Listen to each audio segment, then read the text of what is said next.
ቢዘገይም በእርግጥ ይመጣል የሚለው ቃል በተለያዩ ዝማሬዎችም እንደምንሰማው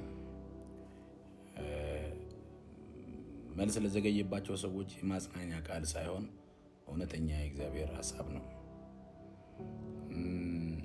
ሳራ ጋር እግዚአብሔር ሲመጣ በ99 ነው ይስሐቅን ይዞ የመጣው። ያ ማለት ሴቲቱ አርጅታለች። አንድ ሚስጥር ልንገርህ፣ ሳራ እንጂ ያረጀችው ለሳራ የተነገራት የትንቢት ቃል አላረጀም። እግዚአብሔርን በመጠበቂያችሁ ላይ ቆማችሁ የምትጠብቁ ከልዑሉ ጋራ ስትሮንግ የሆነ መንፈሳዊ ህብረት ያላችሁ ሰዎች ጠብቁት። በመጠበቂያችሁ ላይ ይመጣል። ያኔ በመጠበቂያችሁ ላይ ቆማችሁ እያለ የመጣለት የደረሰላችሁለት ያን ያህል ጊዜ የቆየሁት ለመልካም ሆነልኝ እንደምትሉ እርግጠኛ ነኝ። መጽሐፍ ቅዱሳችን ላይ ብዙዎችን ብትመለከቱ ለምሳሌ በቢታንያ ሰፈር ሄዶ እነ ማርታ ቤት አልዓዛርን ሊቀሰቅሰው ሲል ጌታ ኢየሱስ በአራተኛው ቀን ነው የመጣው። ከኢየሱስ በፊት የቅርብና የሩቅ ዘመድ መጥቶ ሊሆን ይችላል፣ አስቀብሮ ሊሆን ይችላል። ብዙ እውቀት ያላቸው ሊቆች፣ ፈላስፋዎች፣ ዲያስፖራዎች፣ ባለጠጎች መጥተው ሊሆን ይችላል። ከማልቀስና ከማስተባበል በዘለለ የሰሩት ነገር አልነበረም።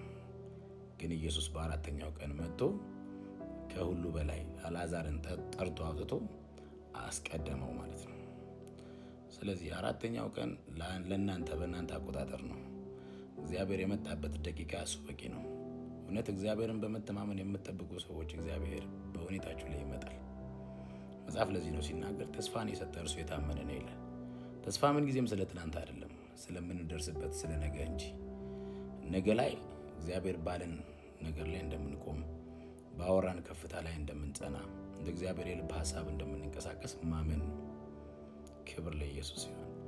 መጽሐፍ ቅዱሳችን ላይ ዝም ብላችሁ ዞር ዞር ስትሉ ብዙ ሰዎችን ታገኛላችሁ። ዮሴፍ በ17 ዓመቱ ነው እንግዲህ መገፋት የጀመረው። ንግስናው በ30 ነው። 13 የመንከራተት፣ የመገፋት፣ የመሸጥ፣ የመደብደብ፣ በባርነት የመገዛት፣ እስር ቤት የመጣል፣ የግዞት ቤት፣ የተለያየ አይነት ሁኔታ አጋጥሞታል። ግን ዴስቲኒው ምንድን ነው? እግዚአብሔር አንድ ቀን መጥቷል። በሰራዊት በወታደር ታጅቦ ቤተ መንግስት ገብቷል። የግብፅ ፕራይም ሚኒስተር ሆኗል። ዘገየብኝ የምትሉ ሰዎች ባይዘ የዘገየው ለመልካም ነው። ያ እግዚአብሔር አስቦ ነገርህን ሊሰራው ሲል ነው ያቆየው። ክብር ለኢየሱስ ይሁን። እምነት ሊኖራችሁ ይገባል። እመኑት፣ እግዚአብሔርን ይመጣል። እግዚአብሔር በቀኑ ይህንን እምላችሁ በእኔም ህይወት ላይ እግዚአብሔር ዘግይቷል ብዬ ስል መጥቶ አይቼው ስለማውቅ፣ ስለዚህ በእግዚአብሔር ላይ ያላችሁን ነገር በደንብ አድርጋችሁ ስታዩ እግዚአብሔር የዘገየ በሚመስላችሁ ሁኔታ ሁሉ ላይ ይመጣል። በጣም የሚደንቀኝ ደግሞ የዳዊት ነው። ተመልከቱ፣ ዳዊት እኮ ከሳኦል ጦር ሸሽት በፍልስጤማውያን እጅ ወድቋል እኮ። ለፍልስጤማውያን ፈርሟል፣ እስራኤልን ወጋላቸዋለሁ ብሎ የራሱን ወገን ለመውጋት ፈርሟል እኮ። ያን ያህል መከራ ደርሶበታል። 13 ዓመት አካባቢ ውጊያ፣ ሰልፍ ደርሶበታል። ፋይናሊ ግን ስፍራው የዳዊት ሆኗል። ተመልከቱ፣ ዳዊት የእግዚአብሔር የልቤ ሰው፣ እግዚአብሔር የልቤ ሰው ያለው ሰው። ስለዚህ እግዚአብሔር ባወራችሁ ላይ ይመጣል። ይህንን የሰማችሁ ዘገየ የምትሉት ምንም አይነት ጥያቄ ቢኖራችሁ መልሳችሁ ይደርሳል። እግዚአብሔር በነገራችሁ ላይ ይመጣል። ስለዚህ በመጠበቂያችሁ ላይ ቆማችሁ ጠብቁት። መልስ ስላላገኛችሁ አድራሻ አትቀይር፣ ጸሎት አታቁም፣ አምልኮ አታቁም፣ ቅድስና፣ እግዚአብሔርን መፍራት፣ ትጋት አታቁም። ሁል ጊዜ ግን ትጋ፣ በእግዚአብሔር ነገር ላይ ትጋ። ትጋት ያስፈልጋል። ሃሌሉያ። ወዳችኋለሁ።